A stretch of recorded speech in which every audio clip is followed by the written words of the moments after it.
A lot of people kept asking me if I went to the No Kings protest last weekend. And I just politely said, no, without elaborating. But here's what I really think about those rallies. The whole premise is backwards. Journalist and CNN contributor Batya Ungar-Sargon said it best, and I'll play her clip in a minute. They're saying they're protesting kings, but they're the ones trying to overturn the will of the voters. Think about that. It kept happening over and over. Security guard of our building, one neighbor walking a dog. And I was just like, why would people want to go to that? The protesters call Trump authoritarian, but he's the one implementing the policies he was elected on. That's not tyranny. That's representative government. I get that you might not like what his agenda is, but it is literally what he ran on. And he won the popular vote. I think to try and remove that leader, that's the anti-democratic move. And I just support the president. I'm not saying I'm anti-protest ever, but it was very groupthinky. I didn't like the energy out there. So many people kept asking me, hey, did you go to the rally earlier? No. I realized that here in New York City, my opinion is unpopular. It was the cool thing to do here in my neighborhood, Chelsea.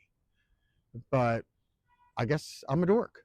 They've convinced themselves they're standing up to power, when in reality, they're trying to undo a democratic process they just don't like the outcome of.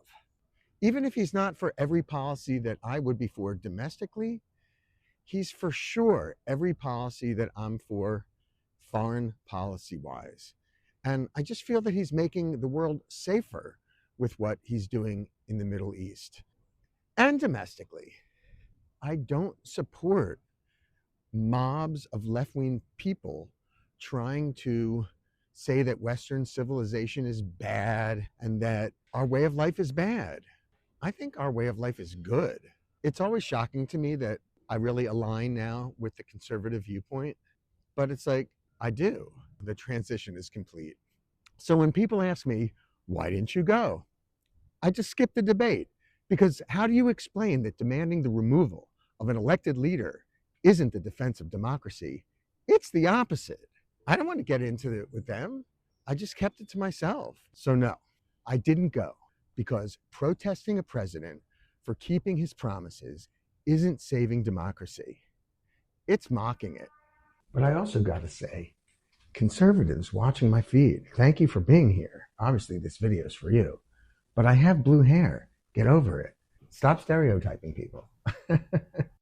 Well, I want to start by saying I totally support the protests. I think that this is, a very important part of what it means to be an American is to raise up your voice in any form that you wish. We have these First Amendment rights, and they are precious and dear. I also think that this was not indicative or representative even of the mainstream Democratic Party.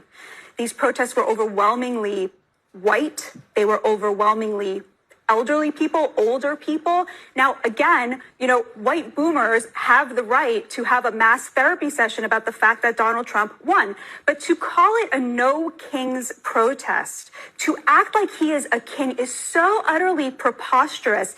This is a man who won the popular vote. He won every swing state.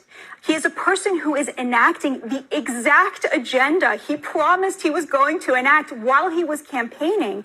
And so what they're actually protesting is the absolute perfection of American democracy, where a person campaigned on an agenda, won the popular vote, and is now enacting that agenda. So it was actually a protest of democracy, all of which is to say the only way to greet such a preposterous proposition, calling this a no kings rally when it's actually an anti-democracy rally, is to crap on it. I'm sorry, is to basically make fun of it. And I think that that has been the Trump administration's approach. They didn't try to stop it, God forbid, because he's not a king. They allowed them to have their say. They allowed them to go out there, and then they made fun of it.